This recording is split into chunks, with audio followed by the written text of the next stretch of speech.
Once. Welcome, Chris. Good morning, Mayor. Good afternoon, rather.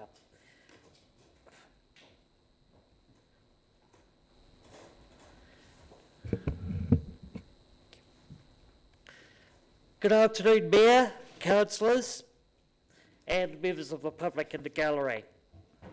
I just wish to, first of all, state that this is an historic occasion, I feel, because I would like to point out that today we have present a New Zealand Sign Language interpreter to interpret my submission to you as councillors, and in particular to ensure that the deaf community can access this, as it will be a clip that will be uploaded and will be available on the DPA website, and as well as that on other media. I wish to highly commend and thank the council for doing this, as it is something we have long called for. And I wish to, in particular, cite Councillors Hawkins and McTavish, who moved the original motion, that ensure and will ensure that deaf and other people with sensory impairments can have the full ability to participate in council affairs in the future. I wish now to read the preamble to my submission, and then I will make a few general comments. Excuse me.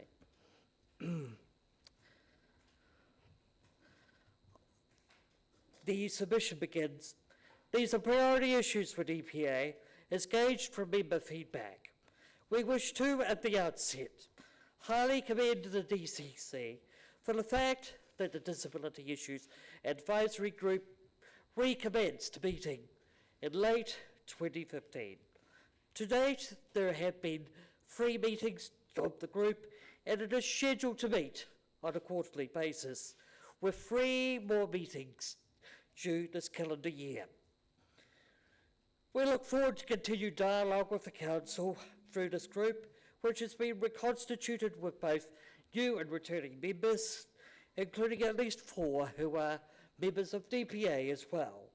We enjoy a very healthy and respectful dialogue with the Council's Community Development Team, the Chief Executive, councillors, and other staff.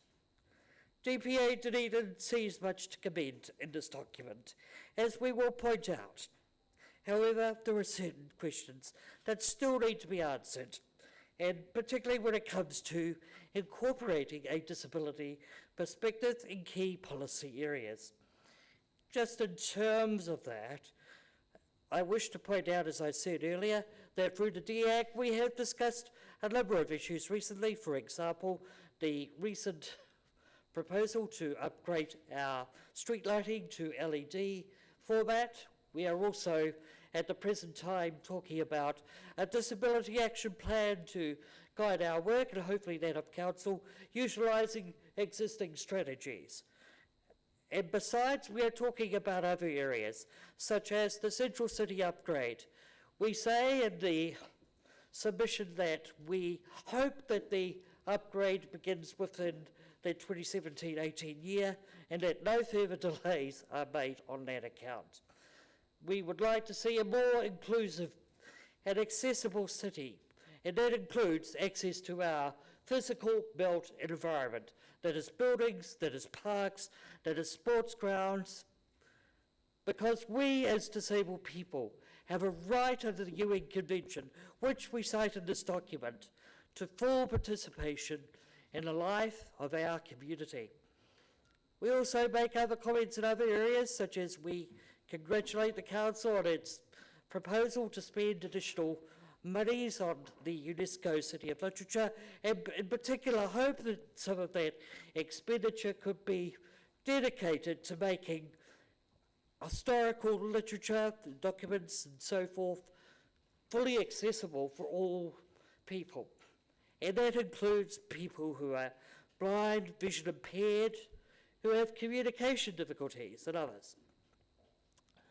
I believe that essentially, we believe rather, that on that basis, on the basis of what we say in our submission, that we can take the city forward to being a more inclusive and accessible city.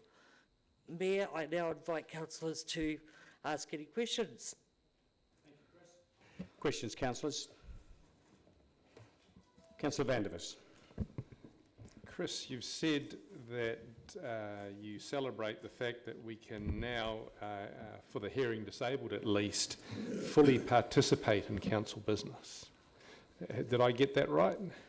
Yes, that's correct. That, as my understanding is that NZSL interpreters, there are, I must say, limits in that there is a real shortage of NZSL interpreters, but however, when a member of the deaf community wants to participate, or members of the deaf community want to participate in council hearings, for example, then New Zealand Sign Language interpreters will be available.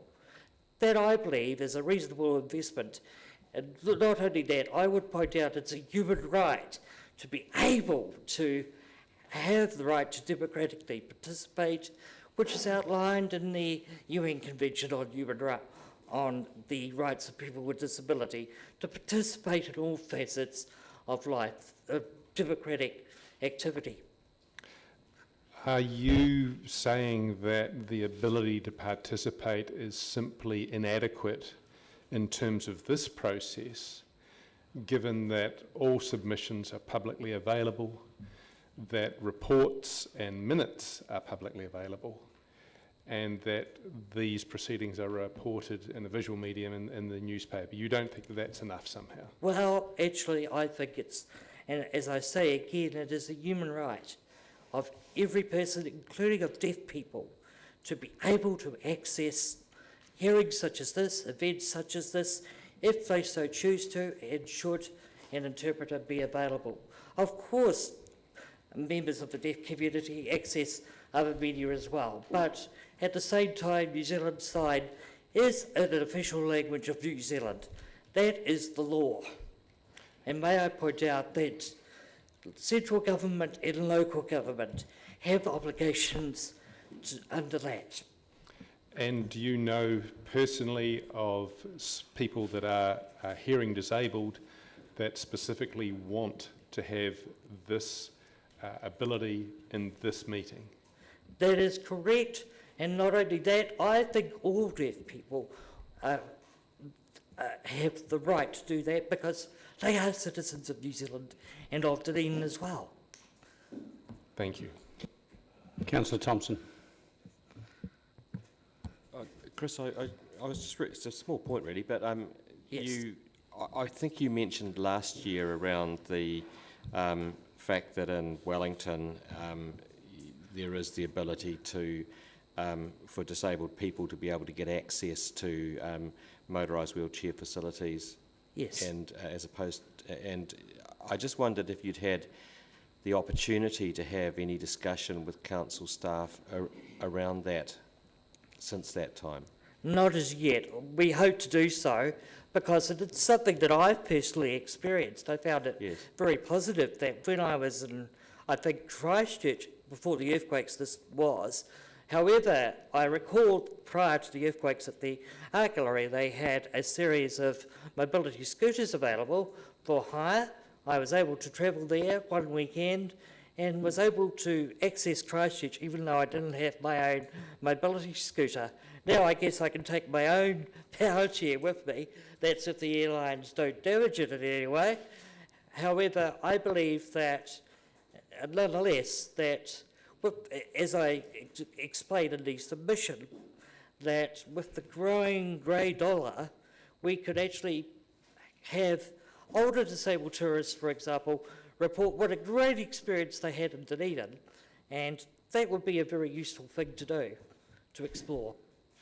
Chris, I'm aware that within the intellectual disability community there are, in fact, commercial organisations now that are actually acting as essentially travel agents and coordinators of travel for people who might otherwise not be able to experience that.